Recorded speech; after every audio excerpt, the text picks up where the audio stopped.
Today we have a plasma cutter. It seemed to be really good value.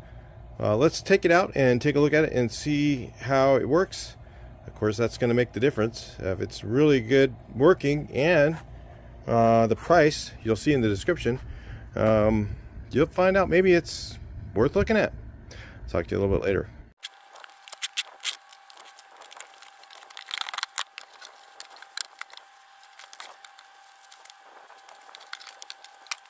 Okay, so it comes with the ground. I'm not sure what this hose is. I think that's if we got a different setup. It comes already with a fitting on it, so you don't have to hook that up or anything. You just hook up air to it. It comes with 110, 220 adapter. It's probably going to work better on 220, but we'll try it on 110 too. We'll give that one a try. And then it comes with the torch. And it comes with this thing here. Not really thrilled about these. I like to hold it directly on the metal. Some people think you're not supposed to do that, but when these things first came out in the late 80s, they had me use one, and you hold it straight on the metal. That's why it has that little cross on the tip, so you can do that. So we held it straight on the metal. The guy told me hold it straight on the metal and just pull it. And I made my name in the piece of metal. That was the first time I ever used one back in the late 80s. So I always wanted one since. The prices come way down. They were back then over $1,000. Now, you can get one for a lot less, and the value of money is quite a bit less, or worth quite a bit less now, than it was then. So anyway, this one has something called pilot arc. We'll see what that is. I'm thinking that it's the automatic. When you pull the trigger, it blows flames out of it instead of having to strike an arc type of thing. And because it's got the same setup as the Yes welder here, which is pretty cool. Same tips and everything as those, so those are becoming more common. It has a nice feeling torch. It feels like a pretty good setup. For the price, it's absolutely, so far, pretty amazing. If it works as good as what I'm thinking, it's definitely going to be something you're going to want to really take a good look at for your next item to buy.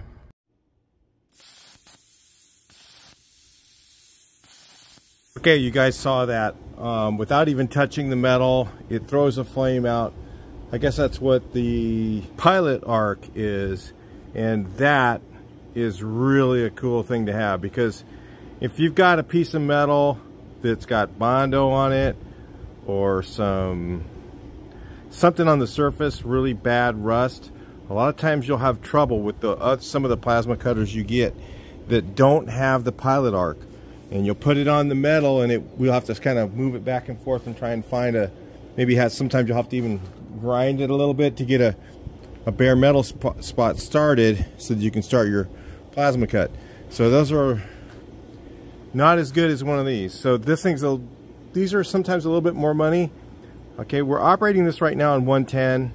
Let's see how it does on this piece of metal. I've just got a piece of aluminum right here. I'm just going to go ahead and do a little cut here for you guys.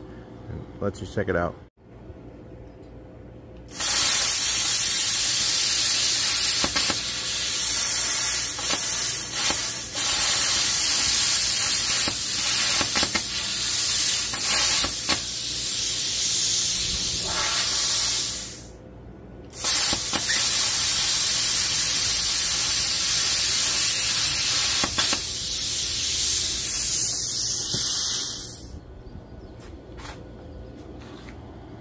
A little bit of that was pilot error. I was pulling it a little bit too fast. It's about getting the right pull. If you notice, I took the guard off. I always take these things off. I want this sucker here right on the metal. And some guys will tell you, oh, you're not supposed to do that. No, I've been doing this stuff for years. I've always done it this way. And that's the way they're designed. That's why they have the little cross on the tip. So you can put it right on the metal. You'll get a cleaner cut. Let's look at how clean this is. This is a really clean cut on 110. So this thing's working on 110 and it's getting a really no slag hardly. There's a little bit on the bottom. It's kind of normal to have some. But if you see, it's really pretty clean. So anyway, that part of it's really good. It's got the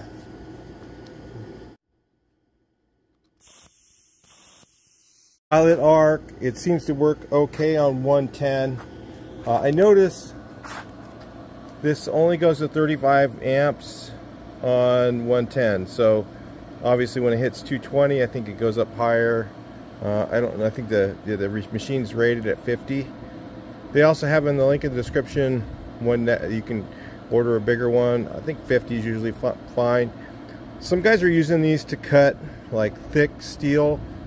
You know, it work okay for that. I mean, it just depends on what you're trying to do. If you're trying to get clean cuts on thick steel, this is really not the right tool for that.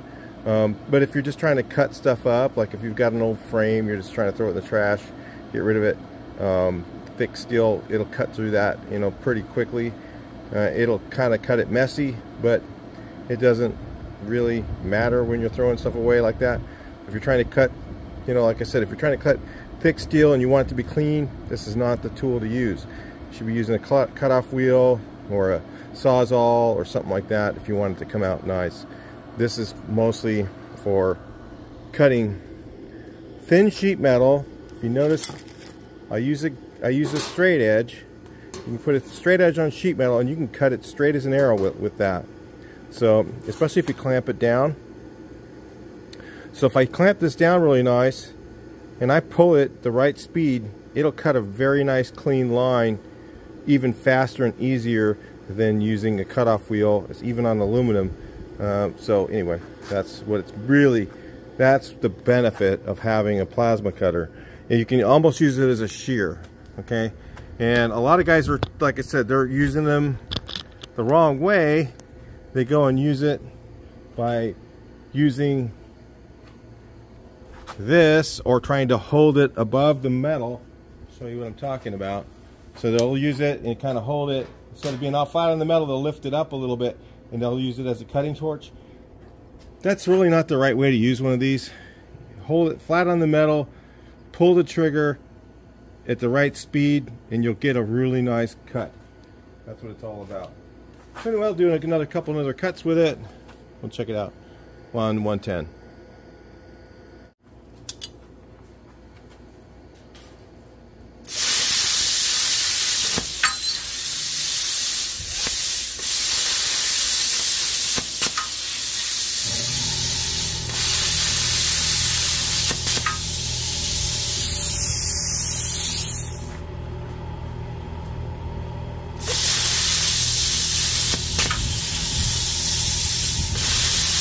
Notice this has a bunch of bird garbage all over it, and it cuts right through it because of the pilot arc, so it doesn't affect it. It's designed for that. Like I said, that's the cool part about this particular plasma cutter. This thing's pretty damn good. I'm pretty impressed with this so far. It says it's a 60. Maybe it's just the model of this thing, but the machine says 50. So anyway, they did have 3 different models on there. Maybe they used the same gun. I don't know. But so far, I'm going to tell you guys, this thing is a buy. For the price they have it at, absolutely. If you don't have a plasma cutter, it's time to pull the trigger on one of these. Right on Amazon, delivered to your house. Really, check the link in the description. I was just surprised. I saw it. They sent me an email, said, hey, do you want one of these? I clicked on the link, looked at it, and I went, and I saw Pilot Arc, and I said, man, send me one right away. I want to make a video on it. So anyway, she is really good. Let's check it out on 220. I mean, it works amazing on aluminum on 110. Let me try some steel and then we'll go from there. All right, rusty, dirty steel. That's more like what you're going to be cutting with a plasma cutter. Rusty, old, dirty steel. And if it doesn't work on rusty, old, dirty steel, what's the point of having it, right? Because you're going to be cutting up old stuff that you want to get out and put in new metal. So let's do this. It should cut through this with no problem, even at 35 amps. I'm 100% sure it'll cut through it with the 220. But let's try it on 110 because, you know, why not?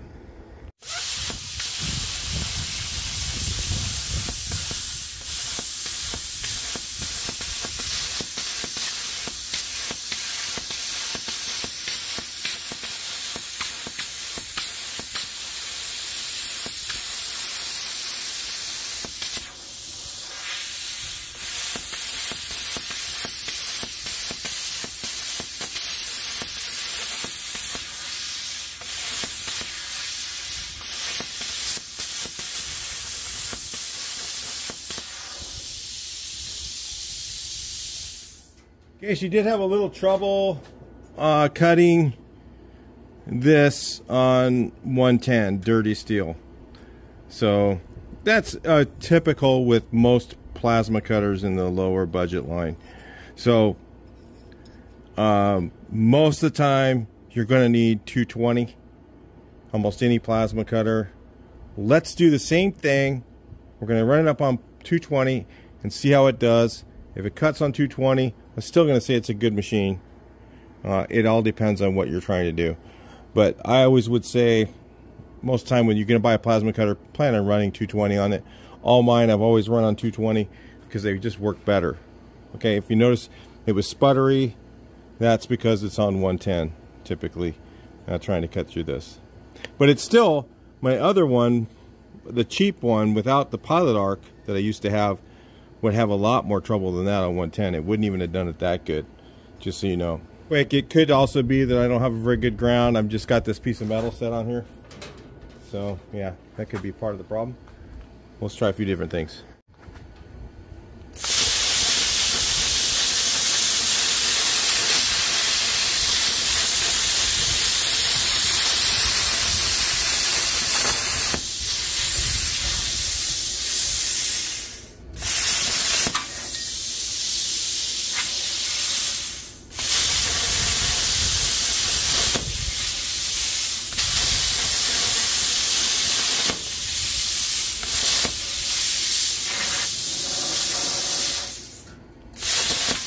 So at 220 with 50 amps, had absolutely no issues. It was like butter cutting through that.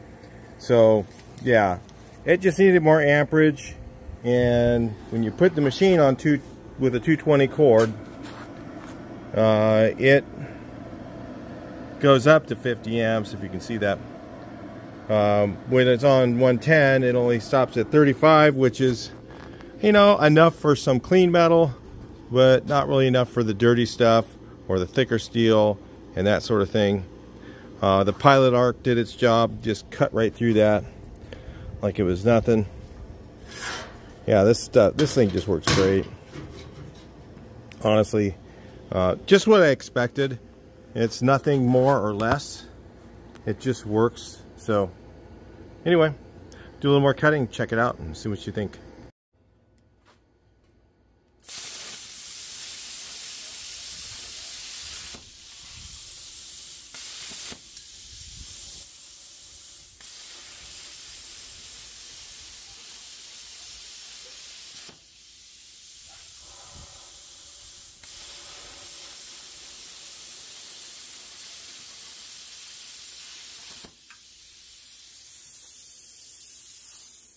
This sucker is mean. It is perfect. And it's nice and small. Look how small it is. So it doesn't take up a lot of space in your shop. You got a plasma cutter that'll cut anything you want to cut with it. I mean, you could cut thick steel with it. We could try one if you want, but really this is what it's designed for. Sheet metal is really what plasma cutters are all about. You can use it to cut piping and all that, you know, 1/8 inch steel, I'm sure it'll cut through that no problem. This aluminum, it just cuts through that like butter. You know, even like a cutoff wheel cutting aluminum is kind of hard to do. It's like, if you can see this right here, this is a shield for the bottom of my Volkswagen Jetta. I cut out with a plasma cutter, and I could cut all the shapes that I needed to, and I cut it out in maybe 10 minutes. All I did was just draw a line with a magic marker and just followed it along and cut that out. And that's did that with my other plasma cutter. It works about the same to me as the Yes welder, and I think it's a quarter of the price. I mean, I can't remember the exact price, but it was so cheap that I immediately told them to send it to me. So check the link in the description. I think I'm going to say it's on the deal alert right now. So I don't know how long it's going to be that cheap. Maybe it's some sort of deal they're just doing right now, and maybe it'll be more expensive in a few more months, kind of like everything.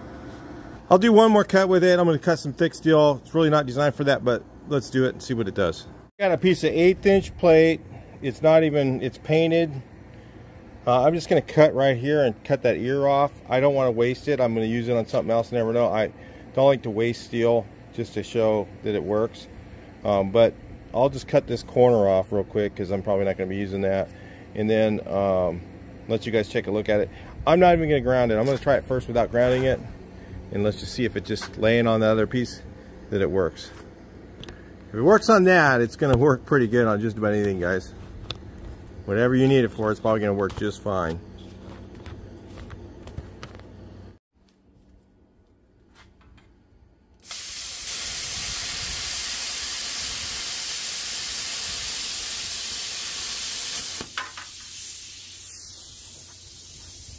Is that convincing enough for you?